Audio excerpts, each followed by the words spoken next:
Hey, what's up? What's going on, everyone? So today we're going to be talking about Catfish, and Happy New Year to everyone out there. It is a new year. It's 2024. This is my first video on this channel of 2024, so this is super exciting. I didn't anticipate it, but I did take a little bit of a break. I didn't do like baddies or basketball wives or the last Catfish. So yeah, I did miss out on a few stuff because it was just like a hectic 2 weeks or whatever. So, but we are back, all right? And definitely thank you so much for subscribing, for liking these videos and sharing them. I do see those things in my analytics, so it definitely means a lot to me. So now let's talk about this episode, y'all. This is Lyanna and Jordan. So Leanna, she's 19. She's from Las Vegas. And she was looking for love on Tinder, y'all. And she came across this guy named Jordan. And he was, I think she said he was like 20 years old. And he was from California. And they actually were talking for a while and became a couple. But she said she started seeming, well, her friends, first of all, started saying like, I'm not too sure about him. You know, the friends will let you know. And then she started seeming or thinking like, he might be a little bit shady. And then I guess he did something that she didn't want to talk about in the email as well. And she also found out that he uses fake photos. So it was a lot of things that were compiling onto each other. And so they did speak on the phone quite a few times. So she knew how his voice sounded. She knew that he was a real person. And he was like her first boyfriend. So this was big for her. They didn't do any FaceTime or anything like that. He always had an excuse. Of course, you know how that's how they always do. There's always some reason, even though we in the what is this the 21st century? Whatever. You know, we're in 2023 to now 2024. And people talking about they can't FaceTime. Like, there's so many different ways that you can do it. You can even do it through Instagram. You can do it through Snapchat. Like, there are so many ways that you can see somebody live and in person. So, I don't know. Like, the excuses for me just don't cut it. Like, I couldn't accept something like that. Not for such a long amount of time, you know? Anyways, so, I mean, he asked her for money many times from what she said, totaling to about $4,000. Yeah, I was like, nah, this is crazy. Like, I'm like, nah, at this point, this can't be real. Because how the hell you give somebody that much money? But she said that he was giving her things that she desired. And it wasn't like material things. It was more so he was giving her that feeling. He was giving her, you know, probably validation and things that she longed for. Maybe she was lonely, things like that. So in exchange for those things that he gave her, she gave him money. Man, I mean, girl, what are you doing? I was like, nah. So she says that she met up with his cousin 3 times, gave him a large amount of money, $600.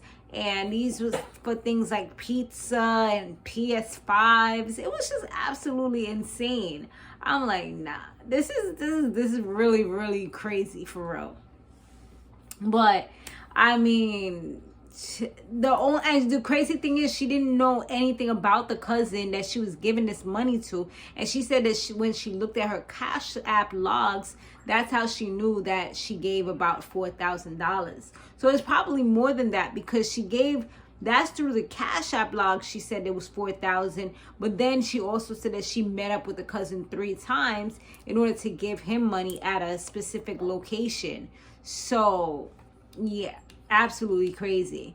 So when she really started thinking about everything and just kind of realized, you know, this dude is probably scamming me, that's when things got a little shady, super shady, where he started saying that he was going to like release her nudes, send them to her mom, send them all over the place. So yeah, it was kind of like blackmail at this point. Like, if you get the police involved, I'll embarrass the shit out of you, you know, and make you be a whore all over the country or whatever, you know, to your family and friends.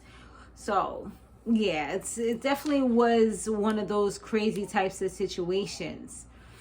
So since they knew what the cousin actually looked like, what Neve suggested was, let's get a sketch artist. Let's see if we can get like at least a rough draft of how this guy looks. So perhaps we can ask people if they've seen him, since you've met him multiple times. Maybe he could be the one. You never know.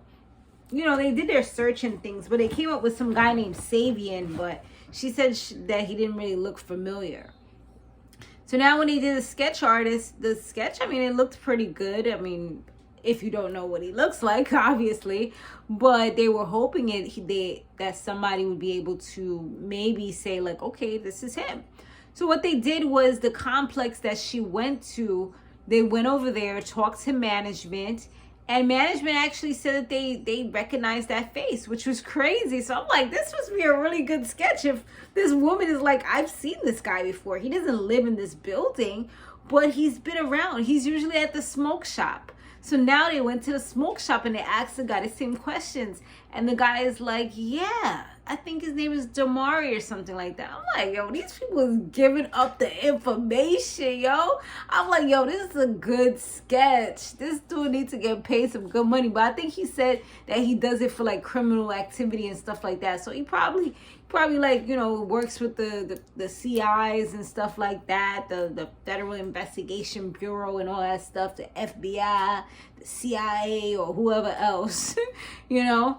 But I was like, okay, that is what's up, that they was able to get that much information. So they end up just reaching out to the dude, and he was a little reluctant at first. He didn't really want to meet up. I think because he was scared, because he know like she had threatened the whole police situation before.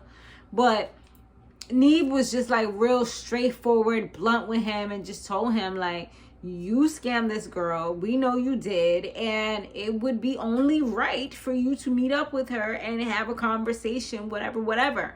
So eventually he did agree. He did give like a location for them to meet him and stuff like that.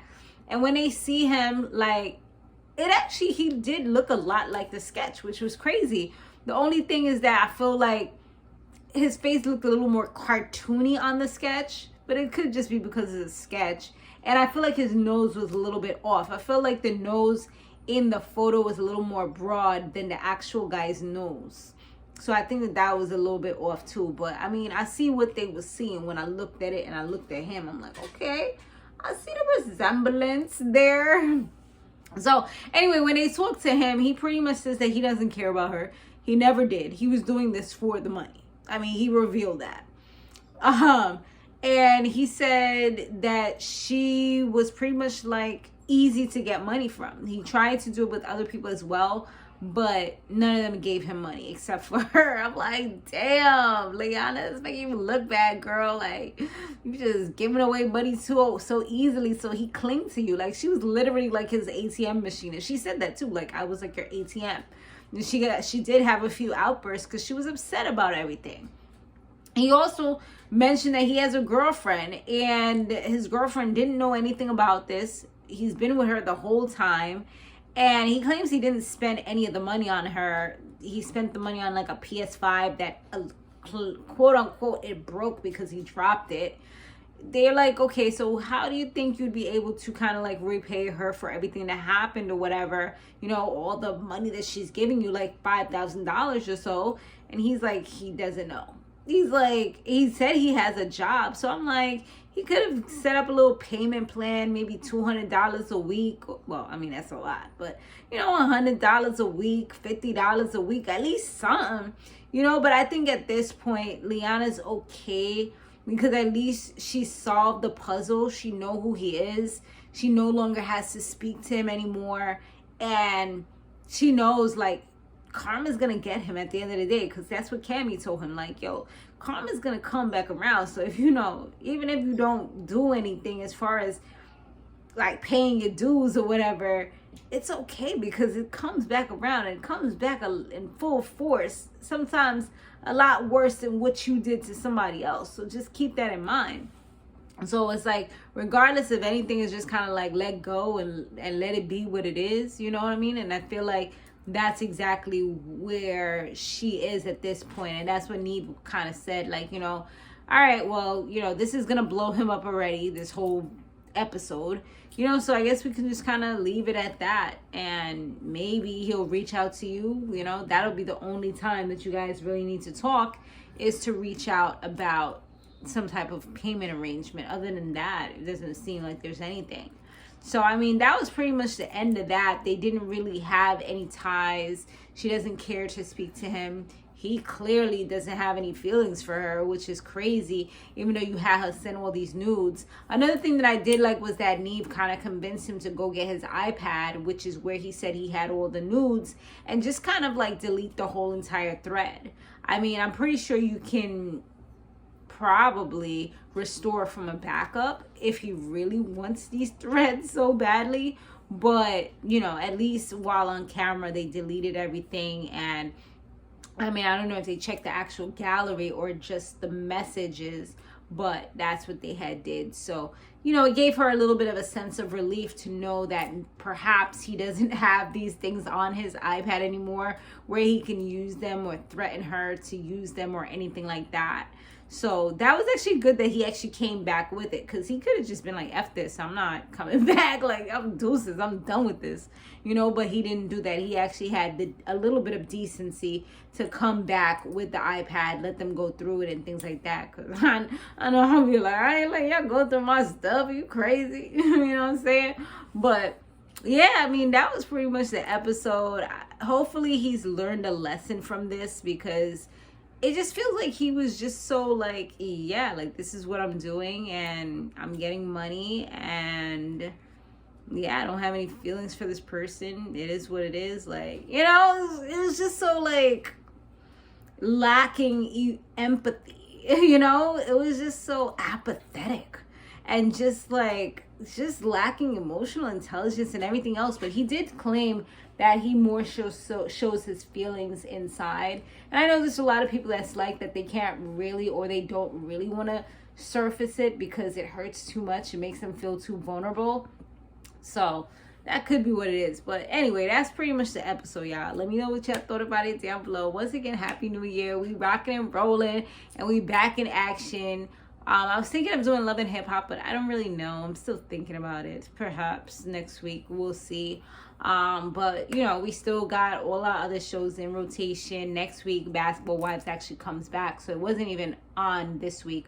Baddies wasn't on this week either. So I didn't really miss too much. I think I missed like a little bit of the week before, though.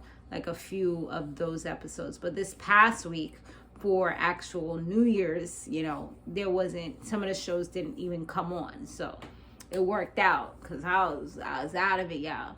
But thanks so much for watching. I will see you guys on the next one. Laters.